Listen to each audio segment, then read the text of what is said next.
Halo semuanya, di video kali ini kita akan melanjutkan materi kita mengenai perulangan. Misalkan teman kalian memberikan suatu permasalahan di mana kalian harus mengeluarkan kalimat hello world sebanyak 10 kali. Mungkin yang terpintas di pikiran kalian adalah kalian hanya perlu melakukan cout sebanyak 10 kali saja. Tetapi jika teman kalian meminta sebanyak 1000 kali atau lebih dari itu, apakah kalian harus mengeluarkan cout sebanyak itu juga? Tentu saja tidak. Oleh karena itu, kita membutuhkan suatu perulangan yang dapat membantu kita mengeksekusi suatu code berulang kali sebanyak yang kita inginkan. Jadi di sini kita akan belajar mengenai perulangan di mana kita tuh bisa mengulang code yang sama atau suatu code berulang kali sebanyak yang kita inginkan. Perulangan terbagi menjadi dua jenis pada umumnya, yaitu adalah perulangan tentu dan perulangan yang tidak tentu. Atau dengan kata lain, perulangan tentu adalah perulangan yang perulangannya itu tentu atau jumlah pengulangan itu tentu, kemudian perulangannya tidak tentu. Ini sering diasosiasikan dengan perulangan yang mungkin mengulang code-nya itu mungkin tidak tentu. Nah, kita akan belajar terlebih dahulu mengenai perulangan tentu. Perulangan tentu itu kita akan belajar mengenai for loops terlebih dahulu, di mana for loops ini ada 4 elemen penting yang perlu kalian ingat. Pertama ada bagian declaration, condition, update yang masing-masing dipisahkan oleh semikolon. Kemudian juga ada bagian code blocks. Untuk mengerti bagaimana for loops ini bekerja, kita harus melihat pada contoh permasalahan yang saya buat ini. Yaitu contoh permasalahan ketika kita ingin mengeluarkan kalimat hello world sebanyak 10 kali. Di sini ada for integer i sama dengan 0, i lebih kecil daripada n, i plus plus, dan di sini ada code blocks cout hello world and line. Ketika for loops dijalankan, bagian pertama kali yang akan bekerja adalah deklarasi terlebih dahulu. Jadi, pada bagian deklarasi yaitu integer i sama dengan 0, ini sama saja dengan mengatakan bahwa ada sebuah variabel lokal atau kita mendeklar sebuah variabel lokal bernama i bertipe data integer dan awalnya bernilai sama dengan 0. Dan variabel lokal ini atau integer i sama dengan 0 ini cuma bisa berlaku dalam for loops yang dibuat. Jadi ini tidak bisa dijalankan di luar dari for loops ya. Semisalkan aku ingin mengeluarkan nilai dari i tersebut di luar dari for loops, maka yang terjadi adalah pesan error, di mana i di sini belum kedeklar. Yang berarti integer i dalam for loops di sini cuma berlaku dalam for loops saja atau di bagian seluruh for loops ini. Kemudian setelah deklarasi dijalankan, jadi deklarasi ini cuma berlaku sekali saja. Ketika deklarasi sudah dijalankan, maka kita akan berlanjut kepada bagian condition. Jadi di sini n di sini aku sudah setup nilai sama dengan 10. Jadi ini sama saja dengan i lebih kecil daripada 10. Jadi jika condition ini bernilai benar, di mana i sama dengan 0, lebih kecil daripada n, yaitu sama dengan 10. Jika dia bernilai benar, maka code blocks yang ada dalam for loops atau yang ada di dalam kurung kurawal itu akan dieksekusi. Jadi jika condition bernilai true, maka lanjut ke code blocks. Jadi code blocks-nya dijalankan atau dieksekusi, dan perlu diperhatikan di sini, condition di sini sebenarnya bisa macam-macam. Jadi condition ini sebenarnya sama saja seperti condition yang kalian temukan pada if, else, atau percabangan. Nah, kemudian setelah code dalam for loops ini sudah tereksekusi atau code blocks ini sudah tereksekusi, maka kita akan lanjut ke bagian update, di mana bagian update ini adalah i++, atau yang berarti i plus sama dengan 1, atau juga bisa berarti i sama dengan i plus 1. Jadi ini bermaksud untuk menambahkan nilai 1 ke dalam i gitu, atau i jadinya tambah 1. Nah, setelah update sudah dijalankan, jadi i++ sudah dijalankan, sekarang i itu nilainya sama dengan 1. Jadi ketika i sama dengan 0, terus 0 lebih kecil daripada n, code blocks dijalankan, update, i++, sekarang i-nya sama dengan 1. Kemudian setelah kita sudah menjalankan semua proses tersebut, kita balik lagi ke langkah kedua. Cek lagi, apakah kondisinya masih bernilai true. Apakah 1 itu masih lebih kecil dari 10? Ya, code blocks-nya dijalankan. Kemudian i++. I-nya sekarang sama dengan 2. Dan berlanjut terus-menerus sampai condition-nya bernilai false. Ketika condition itu bernilai false, maka sudah, for loops-nya sudah berakhir atau for loops-nya selesai. Oleh karena itu, jika aku menjalankan program ini, yang terjadi adalah kita akan mendapatkan hello world sebanyak 10 kali. Ya, seperti ini. Kita juga bisa memberikan nilai i untuk mengetahui itu i sama dengan berapa. Jadi aku tinggal tambahkan saja di sini nilai dari i. Dan ketika aku jalankan, ini bakal keluar 0 sampai 9. Jadi hello world ketika i sama dengan 0, hello world ketika i sama dengan 1, sampai hello world ketika i sama dengan 9. Ketika i sama dengan 10, dia tidak melewati condition atau conditionnya bernilai false, sehingga dia hanya sampai i sama dengan 9 atau 10 kali perulangan saja. Maaf. Oleh karena itu, kita juga bisa memodifikasi for loops ini. Jadi kalian tidak perlu terpaku kali dengan contoh yang kuberikan. Kalian bisa juga memulainya dari i sama dengan 10. Jika kalian mau. Atau i sama dengan n. Dimana nanti i masih lebih besar daripada 1. Dan i minus-minus. Ini juga salah satu cara untuk melakukan perulangan sebanyak 10 kali. Tapi backward. Atau dari belakang. Jadi ketika ini aku coba jalankan, ini akan melakukan hasil yang sama seperti yang sebelumnya. Tapi bedanya, i-nya tuh mulai dari 10 sampai i-nya tuh turun ke 1. Ketika i sama dengan 0, dia sudah selesai. Atau ketika i sama dengan 0, 0 lebih besar sama dengan 1, itu kan bernilai false. Jadi ya for loops-nya selesai. Jadi for loops di sini, kalian harus coba sering latihan untuk terbiasa dengan 4 elemen penting ini. Kemudian kita akan lanjut ke perulangan yang selanjutnya, yaitu perulangan tidak tentu. Perulangan tidak tentu ini kita akan belajar mengenai while loops dan do while. Jadi kita bakal belajar terlebih dahulu yang while loops terlebih dahulu. Jadi kenapa disebut perulangan tidak tentu? Karena tidak seperti for loops. For loops itu kan dia punya deklarasi, dia punya update. Jadi kayak kita nggak perlu update manual gitu. Sementara while loops, kita perlu update manual. Jadi kayak kita perlu nambahkan J++ di sini. Jadi while loops ini mungkin aku jelasin dulu strukturnya. While, condition, code blocks. Jadi, langkah pertama yang akan dijalankan adalah dia ngecek dulu apakah conditionnya bernilai true atau tidak. Kalau misalkan for loops tadi kan dia kan jalankan deklarasi dulu, baru ke condition. Nah, kalau misalkan di while loops, kita nggak ada declaration, jadi kita langsung aja ke condition. Jadi ketika condition ini bernilai benar, maka code blocks-nya akan dijalankan. Kemudian dia langsung balik ke langkah ke-1. Ini sorry, salah. Dia bakal balik ke langkah ke-1. Cek lagi apakah condition-nya bernilai benar. Kalau masih bernilai benar, ya udah, lanjut lagi code blocks-nya dijalankan, balik lagi ke langkah pertama. Jadi ini adalah contoh dari sebuah while loops untuk permasalahan menggunakan hello world sebanyak 10 kali atau mengeluarkan hello world sebanyak 10 kali. Jadi aku mendeklar dulu. Jadi ini penting, biasanya orang-orang kalau pakai for loops itu pakai while loops itu biasa mereka declare dulu. Ya di sini aku declare integer j sama dengan 0. Jadi kondisinya adalah j lebih kecil daripada n. Cout hello world j++. Jadi ini bagian code blocks-nya, di sini bagian condition, dan di sini adalah bagian yang ya ini bukan bagian dari while sih, tapi ya ini diperlukan juga gitu. Ya, jadi yang terjadi di sini adalah while j lebih kecil daripada n, while 0 itu lebih kecil daripada 10, maka kondisinya benar. Otomatis, code blocks yang ada di dalam while loops itu akan dijalankan. Jadi, cout hello world akan dijalankan, kemudian j++ akan dijalankan. J++ atau update di sini, ini sangat penting untuk dipakai. Karena jika tidak ada J++-nya, maka yang akan terjadi, ini akan mengelup sebanyak infinity kali atau tak hingga sekali. Ya, bayangkan saja, jika J itu lebih kecil daripada N, J lebih kecil daripada N, di mana J-nya ini tidak berubah sama sekali, N-nya juga tidak berubah sama sekali, ya udah dia bakal ngulang-ngulang terus-menerus sampai, ya, mungkin sampai komputer kalian error, atau sampai compiler kalian menimbulkan error. Jadi J++ di sini jangan lupa untuk dipakai, atau jangan lupa memberi update dalam while loops, supaya program kalian tidak berputar terus-menerus sampai tiada akhirnya.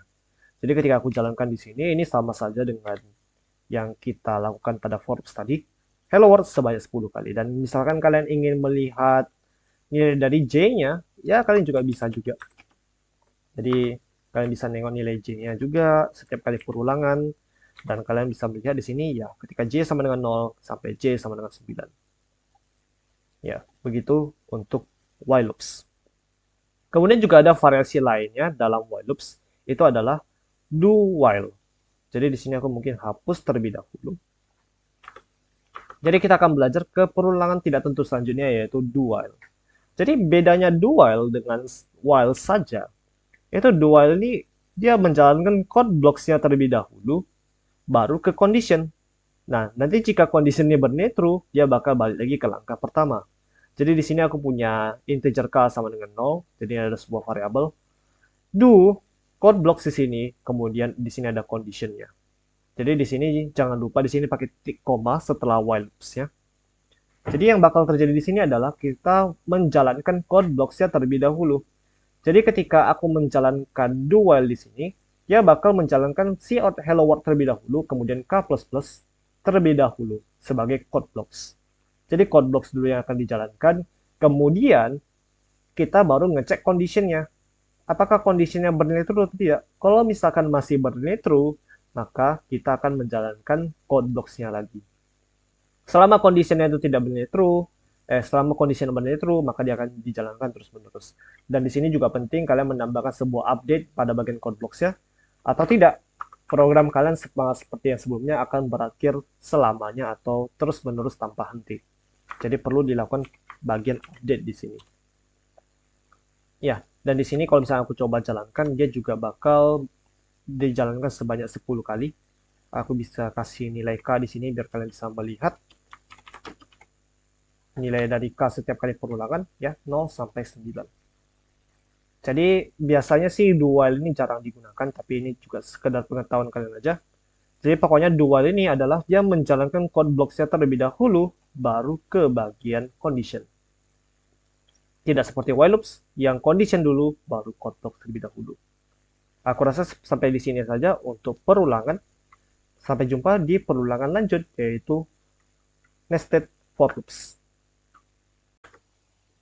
Di section kali ini kita akan belajar mengenai penggunaan break dan continue pada perulangan.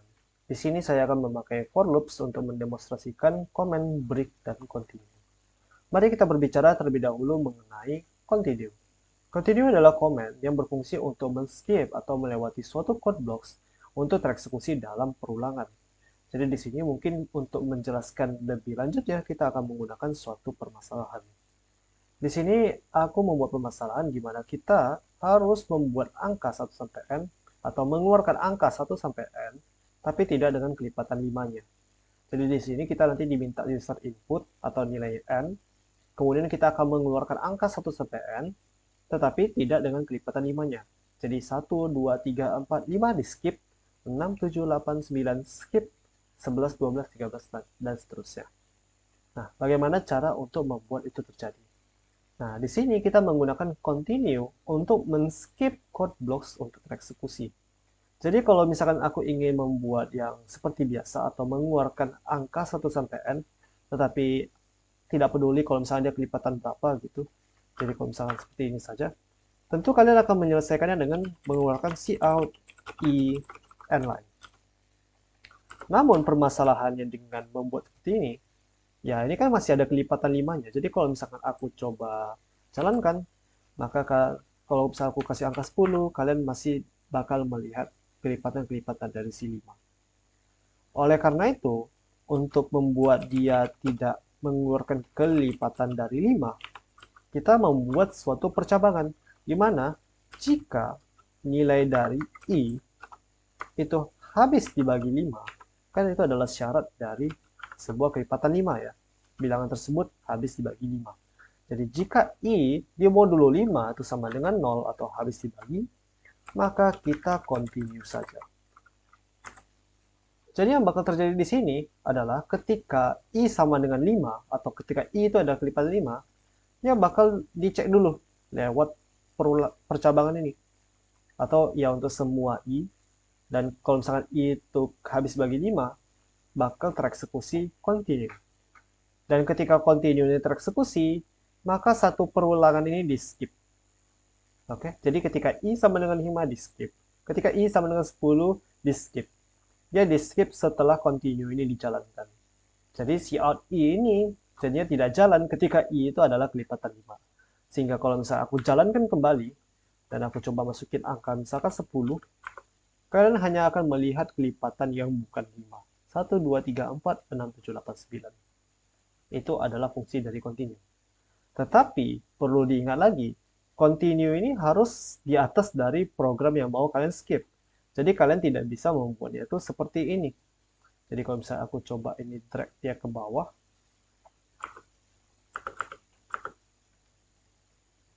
jadi kalau misalnya kita bikin seperti ini akan bekerja seperti umumnya, yaitu mengeluarkan bilangan dari 1 sampai ups. Ya, kalau misalnya masih 10 dan ya 5 dan 10 tidak terskip. Kenapa tidak terskip?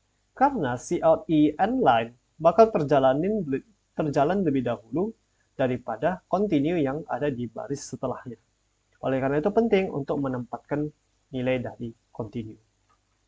Kemudian kita akan berlanjut mengenai break atau command break. Command break ini berfungsi untuk menghentikan satu for loop secara utuh. Oke, menghentikan satu for loop secara utuh.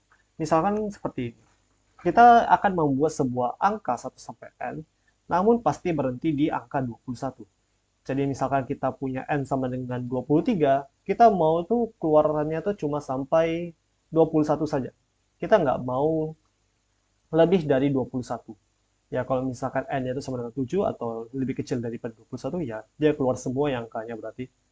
Ya, jadi kalau misalkan kita pada umumnya kita kan langsungnya cout I end line. Ya, kalau misalkan seperti ini adalah cara untuk membuat 1 sampai n seperti biasa. Namun, kalau misalkan kita ingin dia selalu berhenti pada I sama dengan 21, maka kita bisa membuatnya seperti ini.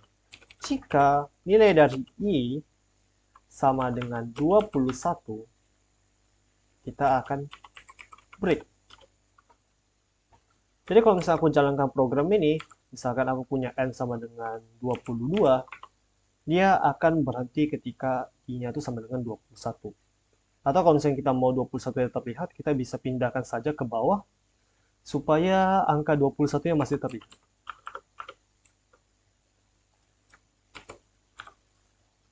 Misalkan aku masukin angka 23, jadi dia bakal berhenti ketika I itu sama dengan 21. Nah, program break ini akan menghentikan for loops sepenuhnya. Jadi ketika I sama dengan 21 dan dia di sini bernilai true, break.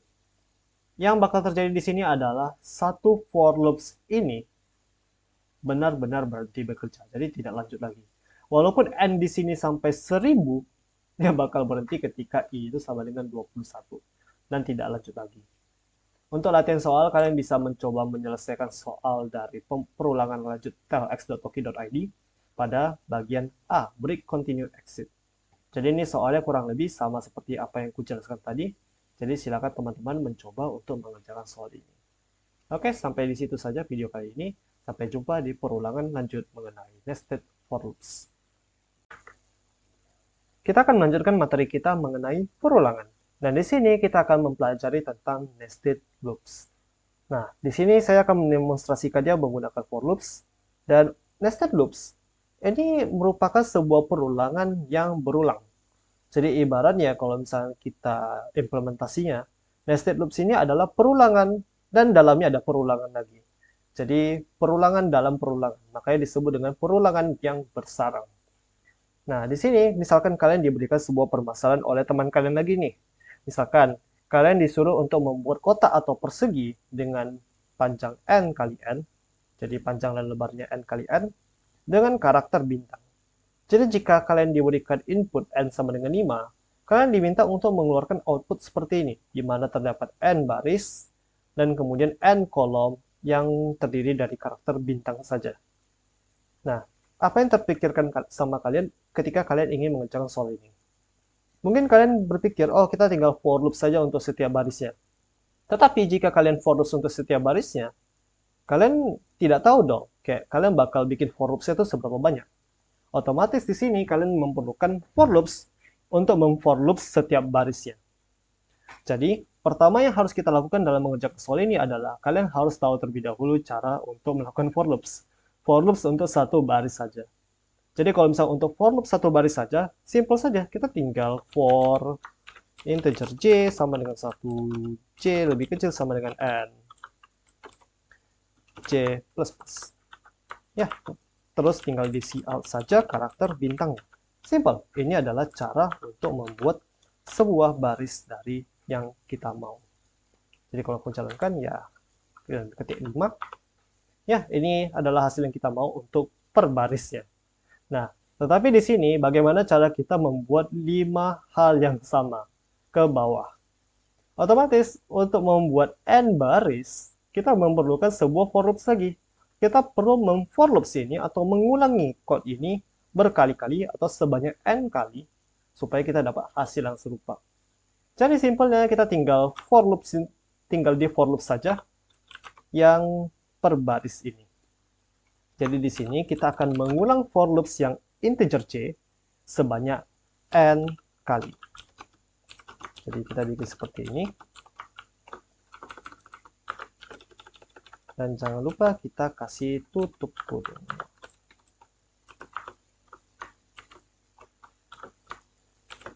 Ya, jadi ya seperti ini. Dan jangan lupa, setiap kali kita membuat satu buah baris, kita jangan lupa menambahkan sebuah end line supaya code kita tuh rapi ya keluarannya. Jadi kalau sampai end line nanti ini semuanya jadi nyambung. Oke, jadi kalau kita jalankan di sini kita bakal dapat hasil yang sesuai dengan yang kita mau. Jadi apa yang terjadi dalam nested for loops ini? Jadi, ketika for loops ini dijalankan, tentu saja for loops paling yang atas atau yang paling luar akan dijalankan terlebih dahulu, yaitu for integer i sama dengan 1, i lebih kecil sama dengan n, i plus plus. Artinya di sini, for loops yang di dalam integer i, itu akan, atau code block semua ini akan dijalankan sebanyak n buah kali. Jadi ketika i sama dengan 1, ini dijalankan. Ketika i sama dengan 2, ini dijalankan lagi. Ketika i sama dengan 3, ini dijalankan lagi. Dan begitu juga seterusnya. Maka dari itu, ketika i sama dengan 1, maka dia bakal membuat sebuah bintang sebanyak n kali, n line, baris baru. Jadi terbentuklah baris pertama. Kemudian, ketika i sama dengan 2, dijalankan lagi yang ini, terbuatlah baris kedua, dan kemudian n line. Dan begitu juga seterusnya. Jadi ini adalah konsep yang sangat penting dalam nested for loops. Nah, bagaimana jika kita naikkan kesusahannya sedikit? Jadi kita sekarang disuruh membuat sebuah segitiga dengan tinggi n menggunakan karakter bintang. Jadi ketika n sama dengan 5, kita bakal disuruh membuat output seperti demikian. Jadi baris pertama itu ada 1 bintang, baris kedua ada 2 bintang, baris ketiga ada 3 bintang, dan seterusnya baris terakhir ada n bintang. Nah, bagaimana cara kita membuat seperti ini menggunakan nested for loops? Gampang saja, kalian hanya perlu untuk setiap pembuatan baris, kalian perlu menyesuaikannya dengan kalian lagi di perulangan keberapa. Jadi ini sebenarnya kita tinggal copy paste aja yang di atas. Dan bagian yang perlu kita modifikasi adalah bagian pembuatan baris ya. Untuk bagian terluarnya, ini tidak perlu kita apa-apain, karena kita emang mau bikin n baris. Masalahnya itu adalah per barisnya, kita mau bikin berapa bintang. Kalau misalnya kita bikin seperti ini saja, otomatis masih bentuknya seperti persegi, seperti yang kita dapat sebelumnya. Oleh karena itu, kita perlu memodifikasi ini supaya keluarnya tuh di baris pertama 1 bintang, baris kedua 2 bintang, baris ketiga 3 bintang, dan seterusnya. Ya, bagaimana cara kita melakukan itu? Simple. Pada pembuatan baris, kita tinggal mengatur condition-nya sehingga menjadi J lebih kecil sama dengan I. Jadi ketika I sama dengan 1, maka kita pengen membuat 1 buah bintang untuk baris pertamanya. Ketika I sama dengan 2, kita ingin membuat 2 buah bintang. Ketika I sama dengan 3, kita ingin membuat 3 buah bintang, dan seterusnya. Jadi, tinggal kita buat seperti ini saja, dan voila. Dan kita masukin nilainya, dan kita dapat hasil yang kita inginkan, yaitu segitiga.